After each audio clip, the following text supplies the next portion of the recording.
Well, good evening and welcome to Tucker Carlson Tonight. Fired FBI Director James Comey finally got around to testifying before Congress this morning, the most anticipated moment so far in this endless Russia investigation.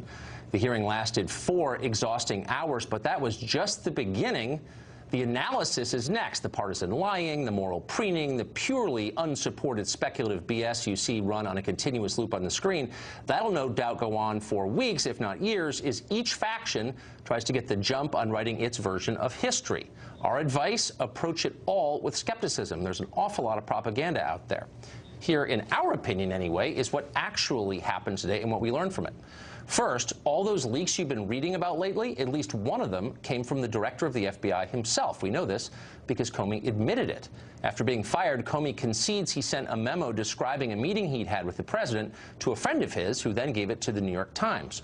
Comey explained he did this to try to force the appointment of a special prosecutor. It didn't dawn on me originally that there might be corroboration for our conversation. There might be a tape. And my judgment was I needed to get that out into the public square. And so I asked a friend of mine to share the content of the memo with a reporter. Didn't do it myself for a variety of reasons, but I asked him to because I thought that might prompt the appointment of a special counsel. Well, second, we learned that many of the other leaks and big scoops from major news outlets are lies. In February, for example, the New York Times published a piece entitled "Trump Campaign Aides Had Repeated Contacts with Russian Intelligence," and it cited those ubiquitous current and former American officials you see quoted in virtually every story these days. According to Comey, the article was garbage. That report by the New York Times was not true. Is that a fair statement? Yeah, in the main, it was not true. The people talking about it often don't really know what's going on, and those of us who actually know what's going on are not talking about it. And we don't call the press to say, hey, you got that thing wrong about this sensitive topic. We just have to leave it there. Unless we're leaking to the press ourselves. But that wasn't the only lie that made it into the news cycle recently. On Tuesday, CNN cited an unnamed source to claim that James Comey would deny ever telling President Trump he wasn't under investigation. Trump claimed that he told him that 3 times. CNN said that's not true. Well, less than a day later, the release of Comey's opening statement proved that to be laughably false. The obvious lesson here, nameless leakers, the group that's been responsible more than anyone else for fueling the past 7 months of media hysteria, often lie. And that makes sense. They're not giving their names for a reason. Maybe reporters ought to take that into account before acting as their stenographers, as they so often do. Third, we learned that while investigating Hillary Clinton's private email server, Attorney General Loretta Lynch asked Comey to soft-pedal what was actually happening. She instructed him to call the whole thing a matter rather than what it was, an investigation. Now, that's political pressure if there ever was such a thing, but Comey went along with it anyway. We were getting to a place where the Attorney General and I were both going to have to testify and talk publicly about it, and I wanted to know, was she going to authorize us to confirm we had an investigation? And she said, yes, but don't call it that, call it a matter. And I said, why would I do that? And she said, just call it a matter. It gave the impression that the Attorney General was looking to align the way we talked about our work with the way a political campaign was describing the same activity, which was inaccurate. But wait, there's inconsistent behavior here. Why did Comey agree to make untrue statements that echoed the Clinton campaign's talking points, he just admitted he did that, and then refused to publicly say something completely true about President Trump, namely that he was not under investigation? Why did Comey make and then leak detailed memos about his meetings with President Trump, but apparently do nothing in response to the political pressure he received from the previous Attorney General, Loretta Lynch? And was this the only time that the Obama administration exerted political pressure on James Comey? We still don't know the answer to that last question, and it might be worth asking. Fourth, we learned today that President Trump talks and acts a lot like a New York City real estate developer, one who is highly aggressive and does not understand the importance of precise language or care. Comey's testimony reveals a president who is used to the world of business, where the guy on top wields absolute authority and who doesn't yet grasp the sometimes vital nuances of managing the executive branch of government. Now, those nuances can be taught, obviously, but Comey also revealed that for some reason he didn't bother helping the president with this and instead let him just flail around and then took notes on it. You told the president, I would see what we could do. What did you mean? That was kind of a slightly cowardly way of trying to avoid telling him we're not going to do that, that I would see what we could do. It was a way of kind of getting off the phone, frankly, and then I turned and handed it to the acting Deputy Attorney General, Mr. Bente. And finally, fifth and most important by far, we learned that the Russian collusion story, the one we've been force-fed by Democrats in the Congress and their handmaidens in the media for months now, is starting to look weaker than ever. The heart of this entire scandal, the reason we haven't been allowed to focus on the many actual problems in this country, is the claim that Donald Trump deliberately collaborated with Vladimir Putin's government in order to win power and undermine America's own fundamental interests. Now, if that's actually true, Comey didn't suggest it today or even come close. Instead, he confirmed that Trump was never under investigation and offered no evidence or testimony suggesting he should be under investigation. We've also been told that if Trump didn't actually collude with Russia himself, he maneuvered to protect those around him who did collaborate or collude with Russia. But Comey, in fact, declared just the opposite today. Trump told him that if his, quote, satellite associates did something wrong, it'd be good to catch them, that the FBI ought to continue looking into that. Sure, Trump expressed his hope that General Flynn would go free, but even Comey conceded that no one's ever been prosecuted for hoping anything. You don't know of anyone that's ever been charged for hoping something. Is that a fair statement? I don't, as I sit here. So let's see, where are we now?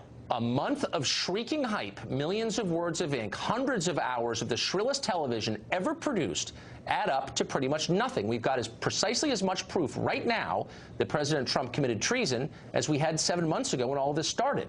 But that doesn't mean we've learned nothing. We have learned some things. We've seen the FBI exposed as a political battleground, and that is not reassuring to us citizens. We've had the executive branch's effectiveness compromised by dozens of politically motivated leaks, many of them untrue. We've had the media uncritically cheer on what has become unambiguously an attempt to bureaucratically overthrow a democratically elected leader. It's been a total disaster, a man-made one, and it's hard to see who outside of Washington has benefited from any of it. Congressman Mark Pocan represents Wisconsin. Congressman Tim Ryan represents Ohio. They're both Democrats, and they both watched the hearing stage to the extent that they could. Thank you both for joining us. Thank you. Congressman Ryan, first to you. How does any of this help your constituents back in Ohio?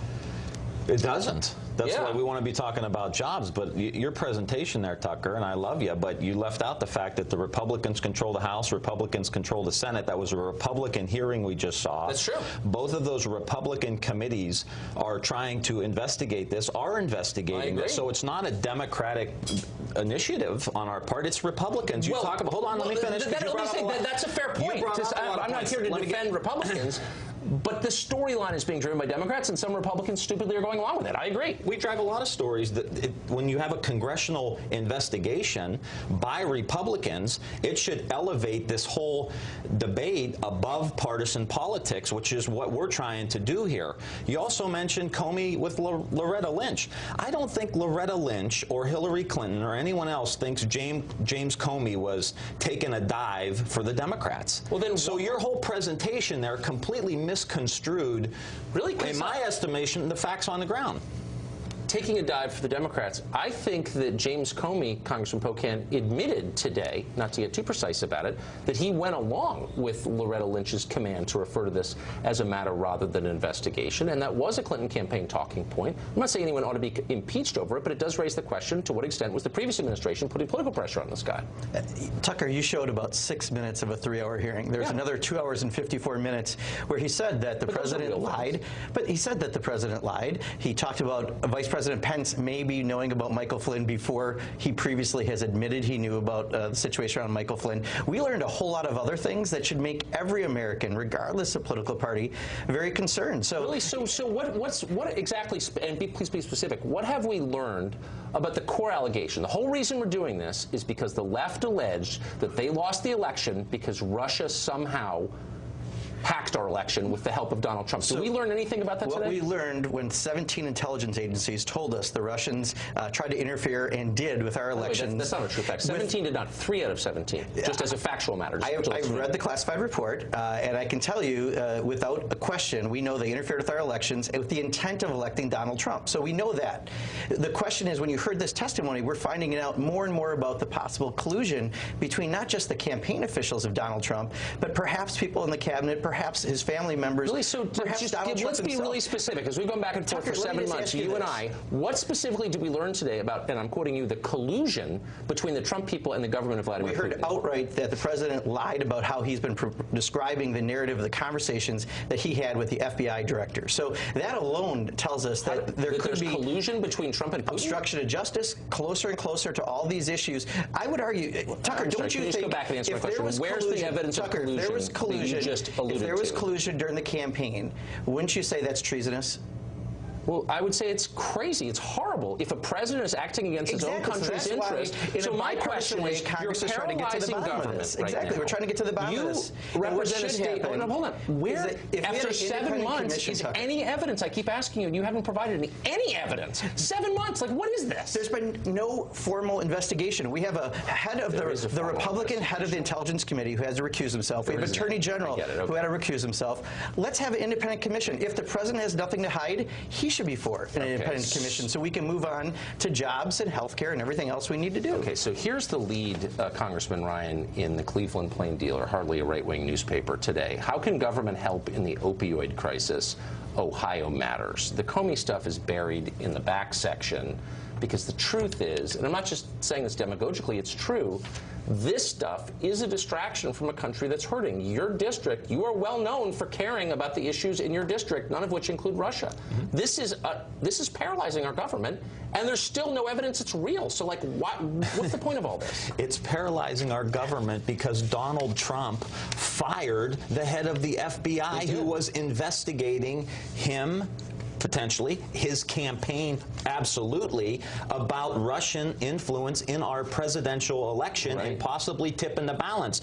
So if Trump wanted us to talk about jobs, hold on, I'm not finished. If he wanted us to talk about jobs, he should have left Comey in place, let the investigation move forward, say to the American people, there's nothing to hide here, I'm not going to lie about anything. So stupid. I mean, the investigation is going forward, actually, as you well know. It's in progress right now. The criminal investigation by the FBI is in progress. It would never slow for one day. And so is the Republican Senate and Republican House Intelligence Committees. Here's the point. At some juncture, members of Congress who are using this scandal to distract from the fact that they've alienated the American working class and unions and all your traditional base, they're not for you anymore. Instead of dealing with their problems, it's like Russia, Russia, Russia. And I'm just waiting for the day when someone can say, is there evidence? Tucker, are you not going to ask Donald Trump to take any responsibility at all for this? What? For firing the head of the FBI who was investigating him. To fire the guy, but the core allegation and then think everyone's just going to go back to doing business? He fired the head of the FBI who's investigating his administration. What the hell did he think was going to happen? Can you honestly look at me right in the face and say that James Comey should have been the head of the FBI after the behavior he displayed during this election? No normal person watching that can say, I want this guy to be FBI director. I know, I'm serious. After what he did to Hillary Clinton and going back and forth. Oh, my goodness. No, I'm not joking. I'm amazed at your concern for Hillary Clinton. I'm not concerned. I'm concerned about the rule of law. The last time I was on, I said, look, if he fired him the day after he was inaugurated, okay, fine. I honestly think this may be the last time I speak to Democrats about Russia because I feel like it's fundamentally unreasonable. If the president collaborated with a foreign power, that is treason. It's a huge charge to make. All this time has been spent looking into it, and we are no closer to showing that actually happened. Can you concede that or not? I'm not defending Trump as an American. Every single week, we've had more information that there's collusion between Trump and Russia. Are you kidding? Where is it? Trump campaign officials. Most recently, Jared Kushner is now being questioned. His son-in-law. I mean, let's face it. Every single week, more and more trickles out. So being questioned is the same as being guilty. Where's the evidence? Independent commission could clear all this up. Liberals are arguing we could clear all this up, Tucker. To imply something is the same as to prove it.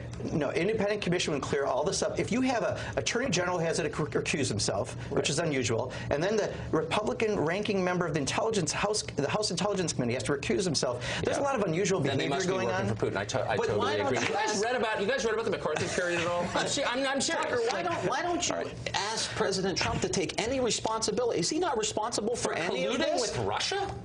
For firing the head of the FBI, for giving secrets to the Russians in the White House. I mean, how much further do you want to lie? This is actually insane. This is insane. This is crazy. That he somehow subverted American national security by giving secrets to the Russians in the White House. But you're talking about paralyzing government, which we are right now, and then you're trying to blame the Democrats who don't control the House or don't control the Senate. Republicans as well. I think this whole story is a massive lie. I think it's mass hysteria at its worst, and I think it's scary how people can get so irrational. That's what I really think. So I don't want you talking to Republicans either now. Good point. Okay. Gentlemen, thank you. During his testimony, James Comey also admitted that the tarmac meeting between the Attorney General of the last administration, Loretta Lynch, and Bill Clinton was a turning point for the FBI. Let me go back, if I can, very briefly, to the decision to publicly go out with your results on the email. Was your decision influenced by the Attorney General's tarmac meeting with the former President Bill Clinton? Yes, in a ultimately conclusive way. That was the thing that capped it for me, that I had to do something separately to protect the credibility of the investigation, which meant both the FBI and the Justice Department. Meanwhile, President Trump's attorney quickly described the hearing as a total vindication for his client. Contrary to numerous false press accounts leading up to today's hearing, Mr. Comey has now finally confirmed publicly what he repeatedly told President Trump privately. That is, that the president was not under investigation as part of any probe into Russian interference. The president, Mr. Comey also admitted that there is no evidence that a single vote changed as a result of any Russian interference. Well, Charles Krauthammer is, of course, a writer and I think the most popular columnist in the world. He joins us tonight to sort out what happened today. Charles, what did we learn? Well, we learned that it was not a good day for Donald Trump or for Jim Comey.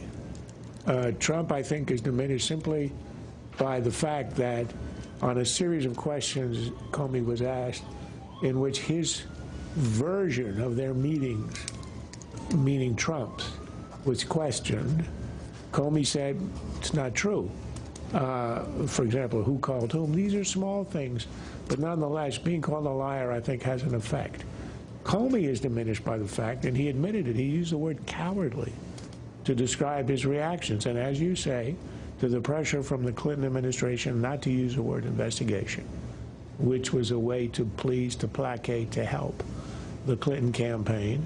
And then the questions everybody's asking, if you were being pressured on the Flynn issue and you felt improper pressure and what the Democrats would call obstruction of justice, why did you do nothing? Why didn't you say to the president, you're not supposed to do this? Why didn't you offer your resignation? Why didn't you go to the Attorney General? Or why didn't you go to Congress? And he basically said, I was stunned and I didn't know how to react. Well, you were stunned for about an hour or two. Then you had, a couple of months, but you didn't do it. Comey comes out diminished, I think, because he didn't react the way he should have. But to me, the ultimate irony is this. As you said, as you pointed out in the previous segment, the underlying charge, the reason that all this has sort of captured the country, is the charge that there was collusion with a foreign power to influence our election. There is no evidence yet, and this has been now since July of last year, that that is true. And the tragedy under all this is Trump had a human reaction to this. You're the head of the FBI. You've told me 3 times that I am not under investigation for this. You've told me privately. What Trump simply wanted was for that to be made public so it would tamp down all of the wild accusations about him that were going in the press and that were sort of soaking into the public square. Comey didn't do that, and he gave a most peculiar reason for not going public. He said, because had I done that, I would have encountered the duty to change, the duty to revise what I had done the way he had with Hillary, right? He exonerated her at first, and then he had to come back on October 27th. But if you're acting, as Comey is saying, that the rationale is because you're trying to protect Trump from a future event where Comey would have to contradict himself and say there's new evidence now. If you're trying to protect Trump, why not offer him the damn choice? and say, why not? He never told Trump. Also, I mean, you could say the same thing about any U.S. citizen. I'm Charles. I'm not going to say you're not under investigation because someday you may be, and I would hate to have to correct myself. It's a very weak reason. And the tragedy is if he had gone public, and I think it was a good call, I think it was Rubio who said, how is it that everything else has been leaked except the fact that Trump was not under investigation? I guess that is a very peculiar Trump should have leaked it to the New York Times, man. They got to get on. They got to get on the game. Called up the Columbia professor exactly. and said, "Can you leak this story?" And that's what caused the firestorm. That's perfect summation. Thank you, Charles. My pleasure. Well, the Comey hearing revealed that the media's unnamed sources have repeatedly given them false information, which they have published. The Hill's Joe Concha will be here next with what this says about the press and its methods. Also in the UK, Brits are having an election tonight. Nigel Farage will provide his take on the results, which look like they may be a huge shock to the world. Farage, you'll remember, has also been accused of being a Russian operative, along with most people we know. What does he think? Here's what he said last time. I was involved with Brexit, I was involved with the Trump campaign, I was involved with upsetting their little world in 2016, therefore I must somehow be associated with the Russians. It is total and utter hysterical nonsense. Well, today's hearing in the House was a lot of things, but among them, it was a very bad day for the media and their current stable of former officials who feed them stories off the record. During the hearing, James Comey said that a major New York Times story claiming that Donald Trump's campaign aides repeatedly met with Russian intelligence was full of falsehoods. The New York Times wrote an article that suggested that the Trump campaign was colluding with the Russians. So the American people can understand this. That report by the New York Times was not true. Is that a fair statement? Yeah, in the main, it was not true. The people talking about it often don't really know what's going on, and those of us who actually know what's going on are not talking about it. And we don't call the press to say, hey, you got that thing wrong about this sensitive topic. Wow, it was weird. The New York Times was full of falsehoods. That's so strange. Meanwhile, over at CNN, one of their analysts was claiming that Comey would refute Trump's claim that he was not under FBI investigation. He will dispute that he ever assured the president that he was not under any kind of investigation. Keep in mind, we know that for sure because it was from an unnamed source of impeachable integrity, except it turned out to be a lie. Oops. Joe Concha writes about the media for The Hill, and he joins us tonight. So, look, everybody in the press uses anonymous sources. I have a lot. But you got to be really careful because these people have, by definition, an agenda, and they're hiding behind the cloak of anonymity, and you can't just run with what they say because you're going to get burned, as these guys just were, but they're not embarrassed. That's correct, Tucker. When you go ahead with unnamed sources, as you said, you don't know about their agenda. They may be lying about the access they have to the person, like Comey just said, as well. So this is what we've seen now for 5 months. Every bombshell that has involved Trump and Russia has been a story with no named sources whatsoever. And people at home don't know what to make of what's true and what's not. And in CNN's case, this shows really what happens when you go ahead. In this case, it was only one unnamed source and go on national television and talk about it as if it's fact. And then other publications and outlets pick it up as if it was walked down a mountain and it's gospel as well. See, the problem is everyone's lying right now. Washington's a hall of mirrors. It's very hard to know what's true. I experience this every single day. And if you go into covering a story knowing what the answer is, you're going to get burned and you're going to get used. These guys all think they know what they're going to find, so anything that confirms their pre-existing suspicions, they just go with. I think Comey had the best analogy where he said it's like feeding seagulls at the shore. I grew up at the Jersey Shore. I've seen this. You throw a crumb in the air and 2 seagulls come. You throw another and 50 come, and they don't even know what they're eating. And it's the same thing with the press. You throw up something, the New York Times and the Washington Post reports it, and everybody else comes in. They don't care what it is. They just love the narrative too much. But to the New York Times, you mentioned them before, they have followed up since as far as their story being wrong on February 14th. This is what they say, quote, the original sources could not be reached after Mr. Comey's remarks. Wait a minute. 4 sources, senior people. Suddenly no one can find them. They don't want to go on the record or off the record in this case to confirm that the story was true or not, that Comey said was BS. That's interesting, Tucker. What's interesting is when you have people covering this who are covering it in terms of the personalities and the moral status of the people involved, not really as an adult series of events, which it is. There was an exchange on MSNBC today that really kind of said it all as far as I'm concerned. This is one of their anchors responding to Donald Trump Jr.'s tweets about the hearings. Watch this. For, a guy who kills baby elephants for kicks to be giving James Comey a lesson in character and strength of character is rich at best and pathetic at worst. So in other words, you're a bad person, shut up.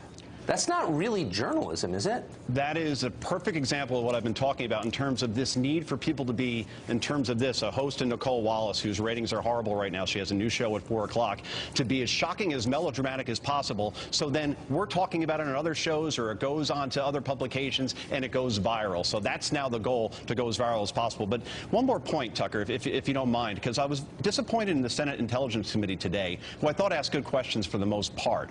But there was one that the American public was begging to be asked, and that was, Mr. Comey, when you had that private dinner at the White House and dessert was served, was 2 scoops of ice cream served to Donald Trump?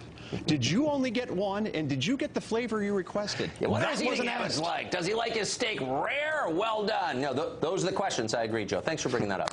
Great to see you. Good to see you. Well, yesterday, former federal prosecutor Andy McCarthy told us what we ought to expect from Jim Comey's testimony. Today, he's back. We'll find out how accurate he was. Stay tuned. Sense that the president was trying to obstruct justice or just seek for a way for Mike Flynn to save face? I don't think it's for me to say whether the conversation I had with the president was an effort to obstruct. I took it as a very disturbing thing, very concerning, but that's a conclusion I'm sure the special counsel will work towards to try and understand what the intention was there and whether that's an offense. Well, yesterday we had former federal prosecutor Andrew McCarthy on the show, one of the clearest writers about legal matters anywhere, and he made some predictions about what happened today at the Comey hearings. One of them was that Comey wouldn't offer much evidence to support the president had committed obstruction of justice. So how did he do on that and the rest of his predictions? Andrew McCarthy joins us tonight. So did what you thought would happen? Well, yes and no. How's that for a lawyer's answer? It's good. I think his testimony as it unfolds undermines the obstruction case. But what I found disturbing is kind of what looks to me like a post hoc attempt to construct an obstruction case that wasn't there in the first instance. So to be more clear about that, I think if you listen to his story, there's no proof beyond a reasonable doubt of corrupt behavior. The president's allowed to influence the executive branch. So all the problems we discussed last night are still there, and the case isn't there.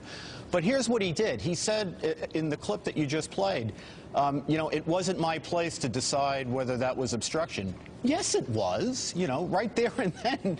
There's nobody in America that knows the law of obstruction of justice better than Jim Comey does. He's a top prosecutor and top cop in federal cop in America for the better part of his professional career. And in the Justice Department and in all these jobs, if you are asked to do something that's illegal or unethical or immoral, your choice is to resign or carry out the order. Your choice is not to say, well, I don't really know what that was about. And I was quite startled to hear him say that he knew, or he now suddenly is taking this to be that he was being told to dismiss the case, not just that Trump was saying that he hoped that he would see the Flynn case his way, and that he disobeyed the order as he understood it intentionally, which is something you're never, ever supposed to do. That's insubordination. Right, unless you're just a careerist at heart, which applies to a lot of people here. So really quickly, the thing that I've never been able to get over is the FBI director comes out and corrects the record on behalf of Hillary Clinton during the campaign, but refuses to with his new boss, President Trump. Why is that? Is that consistent? Well, there are two different kinds of investigations. I think that it's not consistent, but the problem is once you go down the road that he went down last July, where he basically, there's a rule that says basically if you're the government, you speak in court when you're ready to charge somebody. Right. Until then, you keep your mouth shut. And you don't talk about investigations or suspects. He's trying to reel that back after having done it. So, in theory, every case he handles is inconsistent with the way he handled well, the Hillary that's a good point. Then maybe he shouldn't have corrected the record with Trump or with Hillary.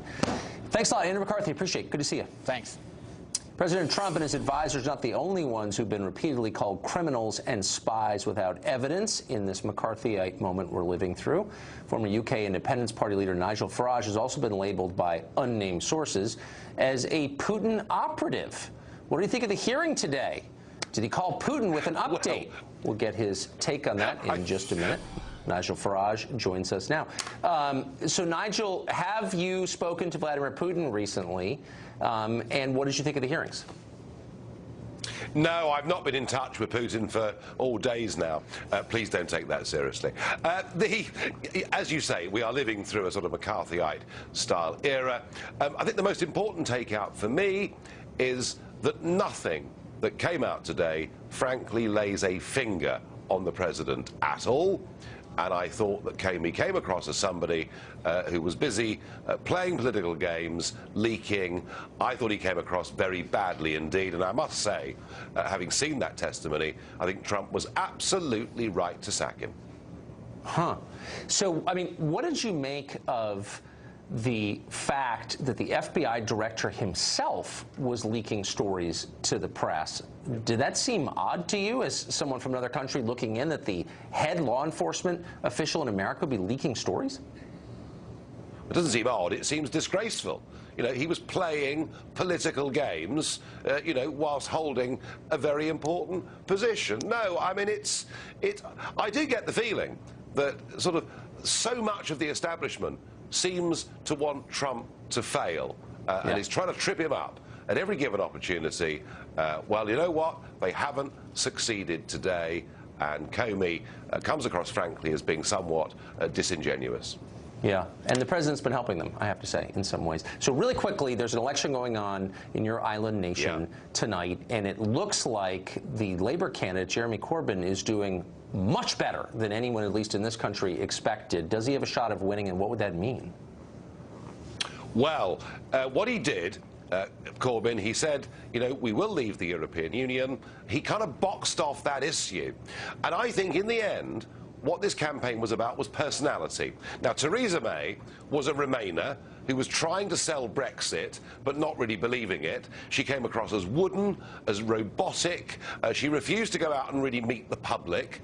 And Corbyn, who's an old lefty, I mean, he's virtually a Marxist. Oh, yeah. But he looked comfortable. You know, he looked comfortable in his own skin. Look, if tomorrow Jeremy Corbyn forms a coalition and becomes Prime Minister, it is very bad news for Brexit, and it's very bad news for Anglo-American relations. This guy has been anti-American for the whole of his political career, and it looks like we could be on the verge with this election Theresa May have made by calling this early election, you know, a really historic mistake. Boy, I mean, at least from where I'm sitting right now, that's a terrifying possibility. So say a prayer. Nigel Farage, great to see you. Thank you. Comey's testimony today didn't do much to encourage further investigation of President Trump, but what about Comey himself? Some are saying it's time to consider investigating him. Radio show host Dana Lash will be here with that perspective in just moments.